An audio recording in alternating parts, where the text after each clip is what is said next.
I'm 37 male, married to Kate, 35 female for 2 years.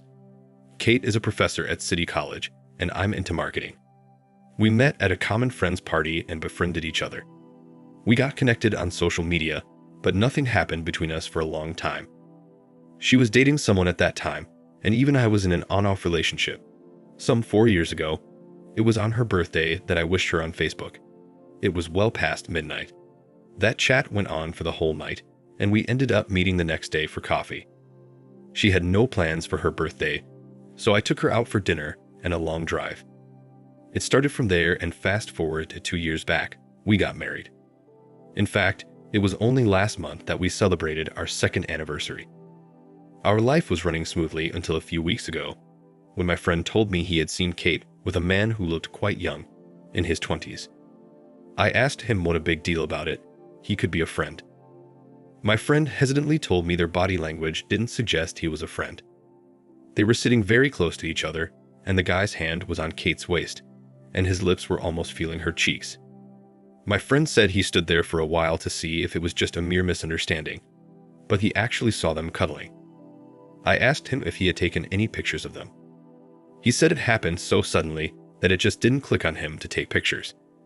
Besides, it was a public place, and he was afraid that people would have frowned at him for clicking the couple in a romantic moment. Although I believed my friend, it was just too vague to confront Kate about this. I could not label her to be a cheater on the basis of what my friend had seen. On returning home, I saw Kate busy reading a book. I wanted to ask her if she had met her friend that day, but I couldn't figure out the best way to ask this without sounding suspicious. It would have been easier if we were a couple who shared every minute details of the day with each other. It wasn't that we didn't share anything, but we didn't share everything, just the important ones. In order to get into the zone, I started small talk with Kate. I made up a story that I bumped into my school friend today at a client meeting. He was our client, and we ended up having lunch together. Her reaction was very generic. "Oh, that's nice. Must have been great catching up with your old friend." I was like, "Yeah." I further asked her about her day. She said it was just normal, nothing special had happened, and got back into reading her book. I sensed that something was off. If that guy was her friend or colleague, she would have told me about having lunch with him. He was indeed not her friend. From that day onward, my mind got alert, and I started noticing Kate very closely. I noticed her for a few days, but found nothing suspicious in her behavior. However, I just couldn't let it go, so I made my next move, checking her phone. So that night, when she was asleep, I logged into her phone. Her inbox and social media were clean except for the general chats from her colleagues and students. Then I checked her phone log, but nothing seemed suspicious. I scrolled to history to look up the call history of the day when my friend had seen her with a man. I found a phone call just during the time my friend had seen them together. The contact was saved as Rumi 16, which meant he was her student of the 2016 batch. Kate saves the contact of her student with name and batch number for easy recognition. I was perplexed. It was still believable that she was sitting closely with a friend, but with her student, it sounds so weird and gross. I realized that I scanned the chats of her colleagues and friends, but didn't see the chats of her students. Your wife sleeping with her student is the last thing one can imagine. I opened her WhatsApp again and looked for Rumi's chat, and there it was. She had been sexting him for the last few months. Prior to that, the chat was of 2016, with messages of farewell and good wishes. It seemed that 2 months ago, he texted her that he was back in the city. Apparently, he moved to Texas after his graduation. I didn't have the time to read all the messages one by one, so I exported the chat to my mail and deleted the history. I wanted to read everything she had been saying to her young lover. I spent the night reading and rereading the conversation. After reading the messages, I got to know that we were in a physical relationship while he was still in college. It started when Kate started taking his class in his final year. Rumi realized that Kate was having a soft corner for him, and hence, he started softly flirting with her. Kate ignored it initially, but indulged and confessed to him that she felt an unresisted desire to feel his body. That's how their physical relationship started. However, towards the end of college, he fell in love with a girl, apparently the daughter of a rich businessman in Texas, and decided to move to Texas with his girlfriend after graduation. Kate got disheartened to know, and to cheer her up, Rumi did her multiple times during his last few months of stay in college. When I was reading the text on her phone, I read only until the farewell wishes and didn't scroll up further.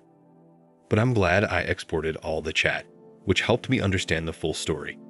I'm sure Kate wouldn't have revealed all these in detail. You know the fun part, Kate was dating someone else during that period. This means that she has always been a cheater.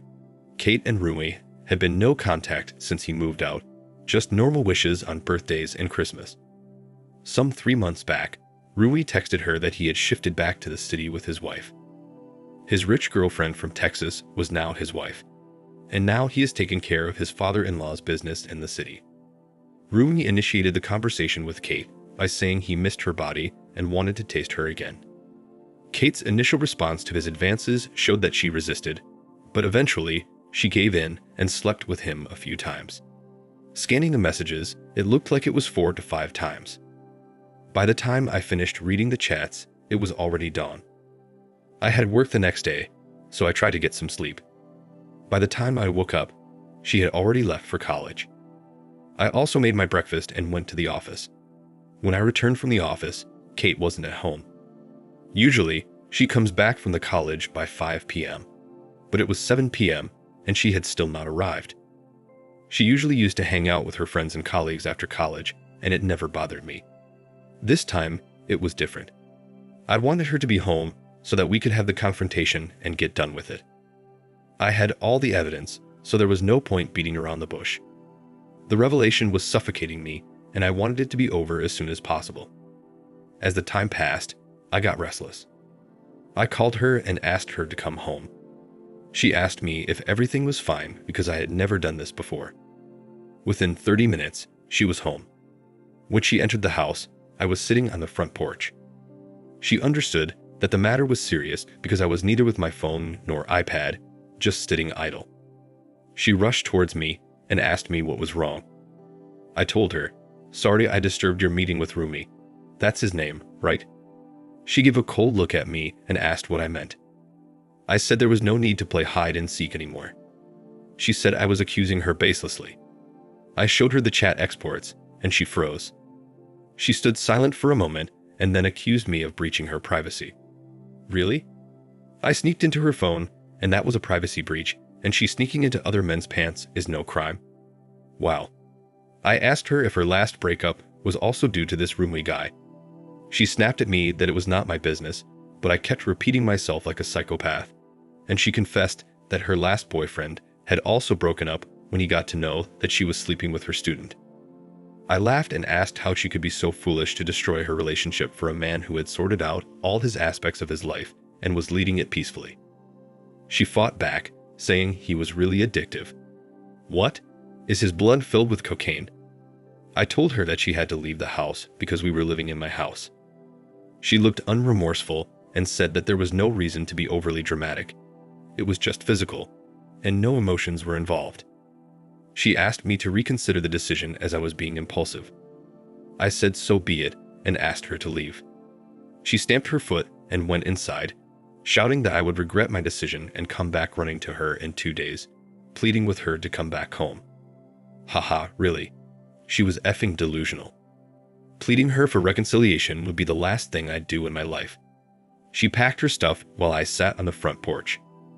While leaving, she didn't even look at me and went out straight. I told her that I would be sending the divorce papers soon, and that if she had the same level of self-respect as that day, she should sign it uncontested. She didn't say anything and left. She was behaving as if it were my crime, and I made the mistake of checking her phone and uncovering her cheating. While leaving the house, she gave me an evil vibe that she was not going to let it go easily. If she had been civil, I would have let it go, but the way she showed her tantrums, I badly wanted to destroy her ego. I searched for this Rumi on social media before he would block me. I scavenged his wife's profile and sent her a request as her account was private. Meanwhile, I hired a lawyer. Rumi's wife didn't accept my request even after 2 days, so I didn't wait for her further. I sent her a few sections of the sex chats between Rumi and Kate, and she replied to me within an hour, asking about me for more details. I told her that I was Kate's husband with whom Rumi had been sleeping with. I also sent the section of the chat where Rumi was talking about her and her rich dad's business. She asked me if I could send her the whole conversation. I actually wanted to meet her and reveal everything, but didn't make the move because it would have looked creepy. I asked her for her email and sent it to her. She asked me how did I discover the truth, and I told her everything in detail. I told her to read the messages carefully, and she would get all the clarity. After a couple of hours, she responded, asking if I had confronted this Kate. I said yes. She said that she would involve her father to deal with Rumi and went offline. I wanted to check the status with her, but she has been offline since that conversation. It's been 3 days since then. Hence, I'm scared for that woman if she is safe. Rumi is using her for her father's money. I'm afraid he had harmed her after she got to know the truth. I'm trying to reach out to her through all of their social media and emails, but no luck. Hopefully, she is fine. Meanwhile, my lawyer is working on getting divorce papers ready. I'll make an update when the situation escalates. Now for the first update. Thanks for the affirmation. I really thought I was making an impulsive decision, but I did it anyway. I felt so positive when everyone patted me on my post and sent me kudos, saying I made a brave move. Thank you all. Okay, so I have some updates. Remember I said Rumi's wife was not responding. She disappeared for a good week. When I finally got a response, I was not relieved, but suspicious if it was she or if it was Rumi from her phone, so I asked her for a call. She saw my messages where I was showing my concern about her safety. She called me immediately, and then I was relieved. She told me that as soon as she completed reading the messages, she took the first flight to Texas. She was alone in the city and didn't want to deal with Rumi alone, who sounded so shady on the chat, so she involved her parents. She had switched off her phone for a week at her lawyer's suggestion because Rumi was trying all means to contact her. Her parents were afraid that if he got to talk to her, he might be able to convince her by giving some crappy reasons. She said she was not dumb to fall for his words, yet she followed her lawyer's advice. Did you know what Rumi's father-in-law did to him? It's classic. They didn't confront him regarding the cheating. Instead, they said that they had identified some accounting issues in the office handled by Rumi, and until it was over, he should stay away from his wife. Rumi was not able to place his fingers on the sudden suspicion of his in-laws. His father-in-law thought that a cheating case in court would not have done a lot of damage to Rumi because the court doesn't punish you for infidelity. At max, he would have been asked to pay alimony for the mental stress of his wife, but his father-in-law didn't need money. He wanted to destroy him. A few days after this, do you know who reached out to me? Rumi. His exact words were, "Dude, your wife is effing delusional. She's making up stories and insisting I marry her. Doesn't she know I'm 10 years younger than her? Yeah, we had sex, but I can't marry everyone I sleep with." What happened was, when Rumi told Kate about his issues with his in-laws, Kate said that it was I who had leaked the chats to his wife. But Rumi said that no one was talking about the affair, they were concerned about the accounting issue in the company. Rumi thought Kate was using the opportunity to convince him to marry her. I was actually laughing at his messages. He is no less delusional than Kate. He genuinely thought that his in-laws were upset because of the accounting issues and had no clue about his cheating. At least a month after D-Day, the divorce paper was ready. I called Kate's mother and asked if she was staying with her. She was shocked at my question because Kate was not with her. She asked me if everything was fine. I told her the truth. She didn't believe me and wanted me to share the evidence. By then, I was so exhausted proving this to everyone that I didn't care to make her believe me. I told her that I was sending the divorce papers to her house and told her to get it signed by her daughter. An hour after that, my phone was bombarded with Kate's abusive voicemails accusing me of destroying her and Rumi's life. I didn't block her because I wanted to see her true colors and how low she could stoop to abuse me. My relationship with her might be shorter compared to some of you who share their cheating wife and husband's stories, yet I was with this woman for 4 long years. I married her, and it was indeed painful to separate from her. When she was done abusing me, I blocked her. It's been a week since then, but she has yet to sign the divorce papers. I checked with Rumi's wife as well to see if her divorce proceedings had begun. That princess is holidaying in Vegas to get out of the depression while her father is dealing with Rumi. Rich people have their own way of dealing with things. I'll update once all these are over. Right now, I just want to stay away from Kate's thoughts as much as I can and move on with my life. Now for the final update. My divorce is finally settled. Yes, thank you. There was one common comment in my last update that they see me dating Rumi's ex-wife because of the way I showed my concern. No guys, I'm in no mood to get into this mess. Besides, she is not my type. I cannot imagine or afford a luxurious trip after every misery in my life, and neither do I intend on leeching on her father's money, especially after knowing how they have dealt with Rumi. Rumi's father-in-law accused Rumi of embezzling the company's funds, and he somehow proved this in court. I don't know if Rumi actually siphoned money from his father-in-law's company or if he was just framed. Rumi's wife didn't know the details of how her father was able to prove this. I told you she is a rich princess who doesn't know the price of the vegetables. They used his fraud as a basis for separating his daughter from Rumi. His wife did whatever she was told by her father. Rumi was fined a hefty amount and had 3 months to pay the amount. In case he defaults, he would be charged criminally. The amount is huge, and she is sure that Rumi would not be able to pay that huge amount of money, and he might ultimately land up in jail. Besides, it has cost him huge reputational damage which mere cheating wouldn't have done. Rumi's father-in-law is indeed a badass man. As far as my case is concerned, Kate played a lot of tricks before signing the papers. She wanted my house as the alimony. She used to be at the forefront of talking about feminism, and when she actually had to show her morals, she stooped so low to rip me off of my house. I don't know if this was feminism, according to her. She was the one who cheated on me, and yet she needed to be compensated. What kind of logic is this? But thank God I had a competent lawyer who fought through this and secured my house from her claws. And thank God I had the evidence of her infidelity. I have read so many stories of victims who had been cheated upon, plus ripped off from their property and houses. I wanted a clean divorce, but she made it complicated, so I also played along.